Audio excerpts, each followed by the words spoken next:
안녕하세요. 목동 안치과의 안 원장입니다. 오늘은 치약을 고르는 기준에 대해서 한번 알아보려고 합니다. 제 영상을 시청하시는 분들 중에서 한 분께서 치약을 고르는 기준에 대한 영상을 만들어 봤으면 좋겠다고 하셔서 이 영상을 만들게 됐습니다. 우리가 매일 사용하는 치약, 과연 어떤 것을 사용하는 것이 좋을까요? 오늘은 나이에 따른 치약을 고르는 방법에 대해서 한번 알아보려고 합니다. 치약을 고르는 방법에 대해서 알기 전에 우선 치약의 구성 성분에 대해서 한번 알아보도록 할까요? 치약을 이루고 있는 물질은 다음과 같은 것들이 있습니다. 연마제, 계면활성제, 불소, 착향제, 보존제 등입니다. 연마제는 치아의 까끌까끌한 마모제로, 치약 안에 까끌까끌한 마모제로 우리 치아 표면의 이물질을 제거하기 위해서 치약에 들어있어요. 이 연마제의 거칠기는 치약마다 조금씩 다릅니다. 이 거칠기를 나타내는 것이 RDA 수치인데요. RDA는 릴레티브 덴틴 어브레시비티의 약자예요. RDA 수치는 우리 치아의 상아질의 강도를 100으로 봤을 때 상대적인 거칠기를 의미합니다. 이 수치가 클수록 치아 표면의 이물질을 더 잘 제거하게 되지만 그만큼 치아에 마모를 일으킬 수 있어요. RDA 수치는 공개가 필수가 아니기 때문에 치약 회사마다 공개를 하는 곳도 있고 그렇지 않은 곳도 있습니다. 상아질의 강도가 100이라면 100보다 큰 거칠기의 치약으로 치아에 강한 힘이 가해진다면 치아에 마모가 생길 수 있겠죠. 그 다음에 있는 것이 바로 계면활성제가 있습니다. 계면활성제는 치아에 거품을 내주게 하고 치아 주변에 기름기가 있는 이물질을 깨끗하게 제거될 수 있도록 도와주는 역할을 하게 돼요. 또 다른 물질로는 불소가 있습니다.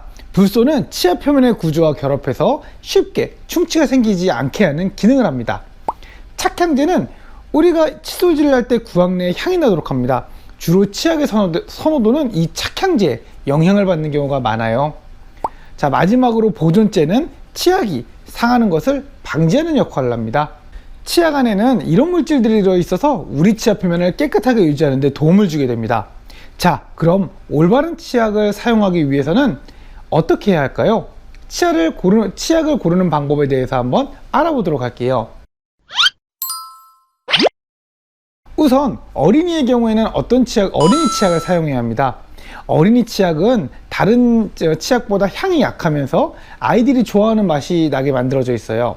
또한 연마제의 거칠기인 RDA 수치도 50 정도로 낮아서 어린이 치아가 마모되지 않도록 합니다. 어린이 치약을 고를 때 주의해야 할 점은 바로 불소의 유무인데요. 어린이 치약에 들어있는 불소의 농도는 낮기 때문에 먹어도 크게 문제가 되지는 않습니다. 그래도 불필요한 불소의 섭취를 방지하는 것이 좋겠죠. 따라서 3세 미만의 아이라면 무불소 치약을 사용하는 것이 좋습니다. 왜냐하면 칫솔질을 하고 난 뒤에 물을 뱉어내는 데 익숙하지 않기 때문이에요. 입을 헹구는 과정에서 치약을 먹게 되거든요. 저희 둘째는 이제 3살인데 치약을 묻혀주면 우선 빨아 먹고 버리더라고요.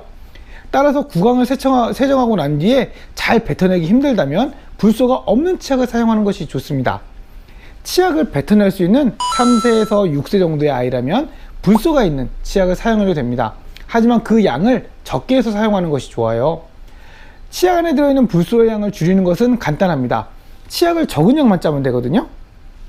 자, 그 이후에 6세 이상이 되었다면 그냥 불소가 들어있는 일반 치약을 사용해도 상관이 없습니다. 성인이 되어서는 치약을 사용하는데 특별히 주의해야 할 사항이 있거나 하진 않아요. 그냥 편한 대로 자신의 기호에 맞는 치약을 사용하면 됩니다. 하지만 몇 가지 기능성 치약들이 있기는 해요. 우선 치아가 시린 경우에는 인산칼슘이나 질산칼슘 또는 염화칼슘이 들어가 있는 치약을 사용할 수 있습니다. 센소다인이나 시린메드라는 치약이 대표적인데요. 우리가 시린 감각을 느끼는 것은 바로 치아의 상아질에 있는 세관이 자극을 받으면서 생기게 되는데 이런 물질들이 치아 표면의 세관을 막아줌으로써 시린 증상을 줄여주게 됩니다. 또한 RDA 수치도 다른 성인 치약보다 낮아서 치아의 마모도를 줄여주는 데 있어요.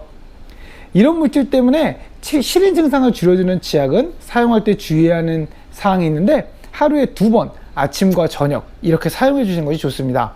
점심에는 일반 치약을 사용해 주시는 것이 좋아요. 또한 충치가 잘 생긴다면 불화나트륨이나 1불소 인산 나트륨 농도가 상대적으로 조금 높은 치약을 사용해 볼 수 있어요. 바로 불소의 농도가 높은 것을 얘기하는 것이죠. 아까 말씀드린 것처럼 치아의 구조가 불소와 결합하게 되면 치아 표면에 충치가 생기는 것을 방지해 주게 됩니다. 마지막으로 틀니를 사용하고 있으신 분들의 경우에는 일반 치약을 사용하면 안 돼요. 치약에 있는 연마제가 틀니를 마모시킬 수 있거든요. 틀니는 틀니 전용 치약이나 퐁퐁과 같은 식기세정기를 이용해서 세척을 해줘야 합니다. 성인이 되어서는 치약을 고르는데 사실 크게 제한이 될 사항은 없습니다. 제일 중요한 점은 마트에서 공식적으로 판매를 하고 있는 치약을 사용하는 것이 좋다는 점이에요. 이 점이 제일 중요합니다. 마트에서 판매를 하고 있는 치약은 치약에 들어간 약품들의 양이나 조합이 공식적으로 인증을 받은 치약들이기 때문이에요. 또한 주기적으로 모니터링 되고 있기 때문에 안전합니다. 그렇지 않고 특정한 곳에서 만들어서 팔거나 하는 치약은 솔직히 안에 어떤 성분이 들어가 있는 것이 알 수 없는 경우가 많거든요. 검증되지 않은 물질로 인해서 구강 내에 문제를 유발할 수 있기 때문에 함부로 사용하지 않는 것이 좋습니다. 마트에서 공식적으로만 팔고 있다면 그 중에서 자신에게 잘 맞는 것 같고 치아가 깨끗해진 것 같고 깨운한 것 같고 하는 느낌적인 느낌이 드는 치약을 사용하시면 됩니다. 치약은 결과적으로 치아 표면의 이물질만 효과적으로 제거하면 됩니다. 정상적인 치약이라면 칫솔질을 하는 방법이 치약의 종류보다 치아 표면을 깨끗하게 유지하는데 더 중요해요. 이상 여러분들이 항상 깨끗한 치아를 유지했으면 하는 안원장이었습니다. 혹시 궁금한 사항이나 영상으로 제작을 했으면 하는 내용이 있다면 댓글로 알려주세요. 제가 알고 있는 내용이라면 영상으로 제작해 드릴게요. 시청해 주셔서 감사합니다.